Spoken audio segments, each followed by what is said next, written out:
हमारा घर में रोजो सोहर हो, ऐसे हमारा क्षमता बस सोहर गवावे के। हम चाहिए तो हर 9 महीना पर सोहर गवा दी अपना घर में। अगर केहू के लगे ताकत होके तो गवा के देखाओ सोहर। हम ऐसे ना बोली ले उतना ताकत बाज सोहर गवा दे, लेकिन केहू के लगे ताकत नहीं है कि सोहर गवा सके। आज हम दावा ठोक के कहतनी कि मरियो जो है तो उनके घर में सोहर ना हो। सोहर पावर से होला और ताकत से होला, ओकरा खातिर मर्दांगनी चाहिए सोहर गवावे खातिर। एगो घरे सोहर थोड़ी होला। आपका नाम विवादित है, अगर विवाद आपके दरवाजे से नहीं उठा तो कोई मतलब नहीं बनता। हम अतला ना बोली ले, वो अखिलेश कश्यप के दुआर वाले ऐसे बोल देनी है। के ओकरा बारे में पूछे को तो है जी पूछी है। वो ढेर दिन है छात्र में रहल बिया, ओकरा से पूछी है कि विकास सिंह के है। वो खुदे बता जी को पहला हो हमारा पहला कपड़ा लता यही खरीदे थे।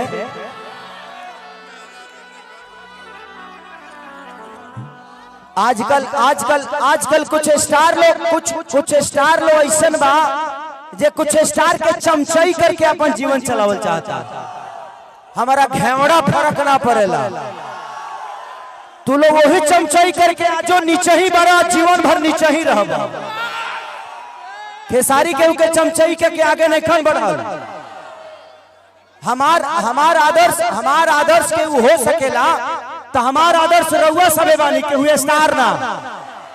हमारे के बनावे वाला रउआ सबे हई, हमारा अपन लोग बा। हम केहू के स्टार के आदर्श ना मानी ले। केहू स्टार हमार जीवन बनौले ही नहीं के, रउआ सबे प्यार के ले बनी। हमार जनता जनार्दन हमके आशीर्वाद देले बा, ऐसे ज्यादा कुछ ना। तो काम खत्म। अब जतना अच्छा सुन लो, हम जानता नहीं कि हम यहाँ कुछ बोलने की विवाद भई। अरे कितना लोग सोहर गावता। अरे भाई हमार तो कल दूसरे के द्वार पर सोहर गए, तहरा घरे सोहर भैया होई।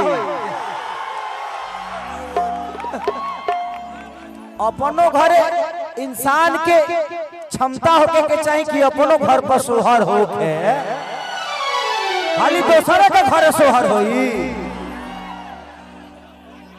इंसान हाँ अपनो घर पर सोहर करावो अगर क्षमता होके देह में तो। दूसरे के घरे कहिया ले बधाई गई बोलो, अपनो घरे गावलो, ठीक बा ना। हम जाना तनी केहू ने केहू चढ़ाइए, कल फिर विवाद बा। हम गलत नहीं की कले, हकीकत बा। गलत बोलत नहीं। आप दुनिया के दरवाजे पे जाके सोहर बजवा रहे हैं भाई। आपके अंदर वो काबिलियत और क्षमता है तो अपने घर पे भी सोहर गाओ यार। हम आके गाएंगे, कम से कम उस लायक काम कर दो ताकि हम आके गाए। और द्वार विवादित है बाबा, और रउआ द्वार पर विवाद ना भइल तो फिर कोई नहीं कह सकत। उड़ने वाले तो बिना पंख के भी उड़ जाते हैं, और आप ऐसे ही हैं। खेसारी के पास गायकी नहीं थी, शकल नहीं था, पैसे नहीं थे, सपोर्ट नहीं था, उसके बावजूद भी आज पूरी दुनिया में आप सबको प्यार दे रहा है और प्यार पा रहा है। आपको किसी की सपोर्ट की जरूरत नहीं है। अगर आपको करने आता है, आपको दौड़ने आता है तो पूरी दुनिया आप जीत सकते हो। बस इसी हौसले के साथ पूरी दुनिया में उतरना, किसी की सपोर्ट की जरूरत नहीं।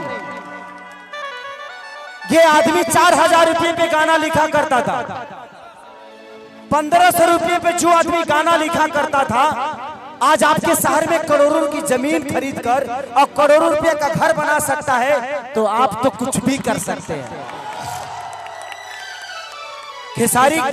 खेसारी के पास साइकिल चढ़ने की औकात नहीं थी, लेकिन उनका राइटर, उनका एक गार्जियन, मैं इनको अपना राइटर नहीं मानता क्योंकि ये ब्राह्मण कुल के आदमी है और ब्राह्मण कुल हर वो ब्राह्मण का बेटा मेरे लिए मेरा गुरु होता है, क्योंकि मैं कमलाकांत मिश्रा जी का चेला हूं और उसी हिसाब से हर ब्राह्मण मेरा गुरु होता है और मैं इनको अपना गुरु भी मानता हूं।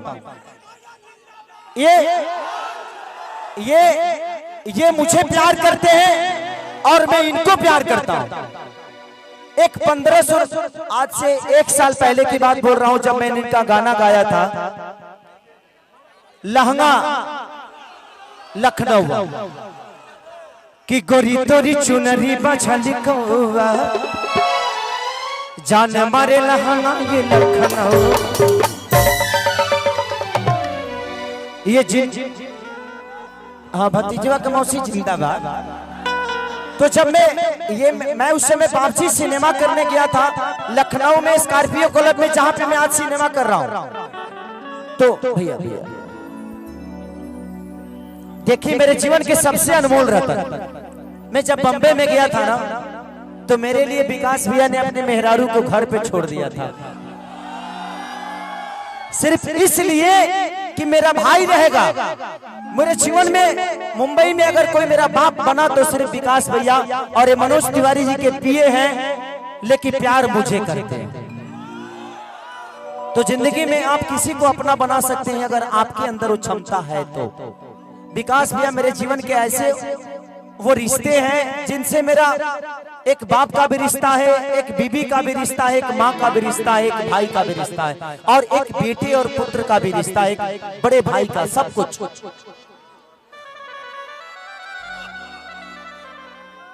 जिंदगी में एक बात बताऊं, पैसे मत कमाना। अगर जिंदगी में बहुत कुछ करना है तो मैं आप सबसे बोल रहा हूं, कभी पैसे मत कमाना, बस लोग कमा लेना, इंसान कमा लेना, उससे बड़ी दौलत कुछ नहीं हो सकती।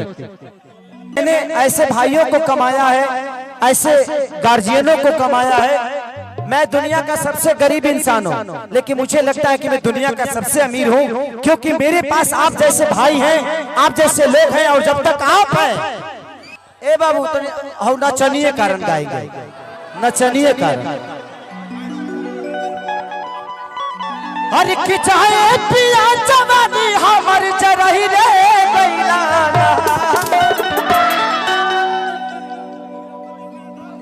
आस्था आस्था आस्था इधर आस्था हेलो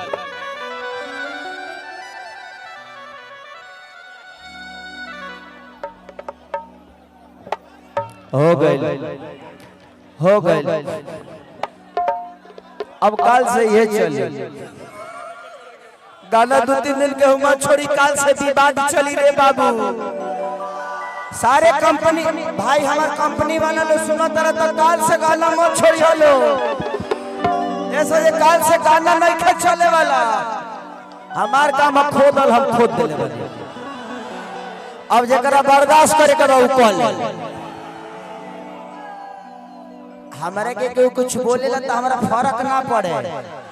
फर्क कैसे ना पड़े कि बर्दाश्त करे के क्षमता बा। हम लड़ी लेना, हम चढ़ी ले।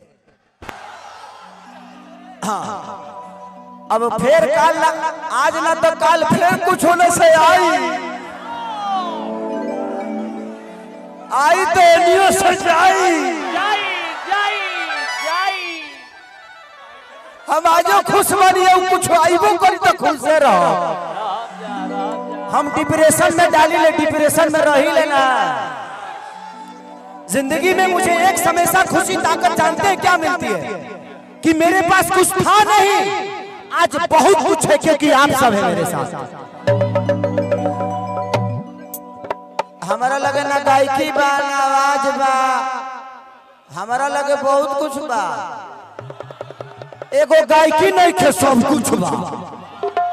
केहू लगे गायकी बा ओकरा बाद बहुत कुछ नहीं खे, काम खत्म। हमार लगे 20 गो बढ़िया चीज बा, केहू लगे एगो बढ़िया बा तो हम 20 गो से 20 रह।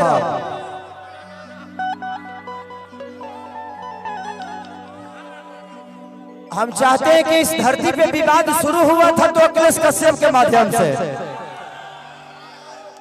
अब विवाद का जड़ अखिलेश कश्यप ही रहे, कोई दूसरा नहीं बन सकता है।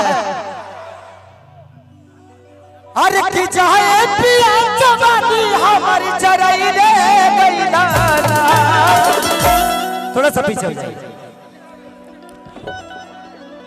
हाँ जराई रे गईला ना।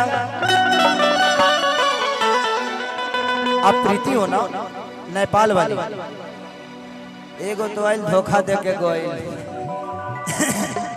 तेहू है करबे का एगो नचनिए कारा